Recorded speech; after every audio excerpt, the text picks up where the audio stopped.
Kecelakaan lift di Masjid Agung Awwaluddin, polisi ungkap identitas korban.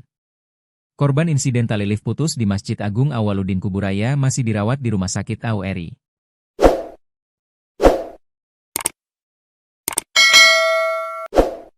Pekerja bangunan yang hendak istirahat makan siang mengalami kecelakaan pada proyek pembangunan Masjid Agung Awwaluddin di Jalan Adi Sucipto, Kecamatan Sungai Raya.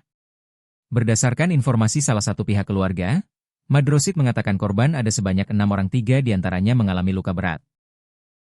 Luka berat ada 3 orang, semuanya dari Parit Keramat, Dusun Keramat 1, yakni Samiri, Markoat dan Mistuki, ungkapnya. Ia juga menuturkan, Samiri mengalami patah rahang dan cedera berat di bagian kepala. Kemudian Markoat mengalami patah tangan dan kaki. Sementara Mistuki mengalami patah rahang dan bagian tulang belakang mengalami cedera. Mereka ini jatuh saat mau istirahat dan turun pakai lift kemudian tali seling lift putus, ujarnya. Selaku keluarga ia mengharapkan pertanggungjawaban dari pihak terkait dan mengawal proses pengobatan korban hingga sembuh. Terutama yang alami patah tulang, tentunya perlu perawatan intensif, ujarnya. Polisi Kuburaya masih dalami. Sebelumnya Kasubsi Penmas Polres Kuburaya Aibtu Ade membenarkan insiden kecelakaan di Masjid Agung Awwaluddin.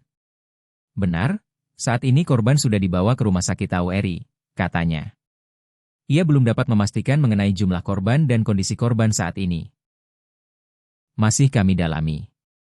Termasuk dengan penyebab kejadian, pungkasnya.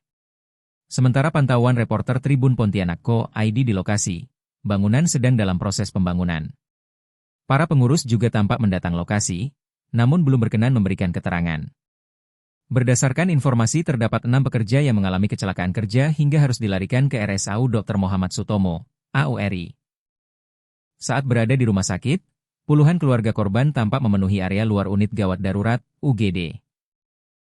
Beberapa tampak menunjukkan kekhawatirannya, menantikan kabar baik daripada korban yang dikabarkan terjatuh dari lift di ketinggian kurang lebih 7 meter.